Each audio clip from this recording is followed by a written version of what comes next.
God. Whew, this video took so long to edit. I'm gonna export it real quick.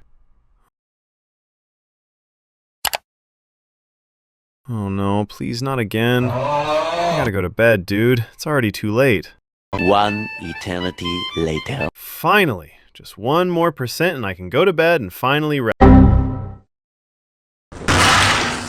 Hey there. Since you clicked this video, chances are that you edit videos, are new to video editing, or don't edit at all. But if you do, then you definitely don't want that to happen to you. That's why I've come with this Ultimate Ultra Pro Max Premium guide on what preference and export settings you should use in Adobe Premiere Pro, the software that makes your PC explode the moment you click export, so that you get your videos exported in the best quality while making sure the exporting process doesn't take an eternity. First, open up Premiere Pro while praying your system doesn't crash. Go to the Edit tab and head to Preferences. Click General and check this box so your video looks good while editing. Head to the Audio tab and check this box too so your audio doesn't sound like you have a McDonald's mic after you render.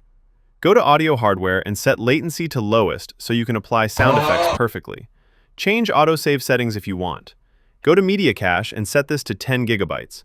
Go to Memory and set this to the lowest so Premiere has the maximum RAM to use and doesn't crash on every render. Finally, go to Timeline and check these two boxes for faster editing. I ain't gonna waste your time and show you each and every setting you have to change in the Export tab. So, I've put the link of the preset in the description of this video. Just double-click it, apply it on the video you're editing, and enjoy. Pro tip: make sure to close all the apps and stuff while editing or exporting if you don't want this to happen to you.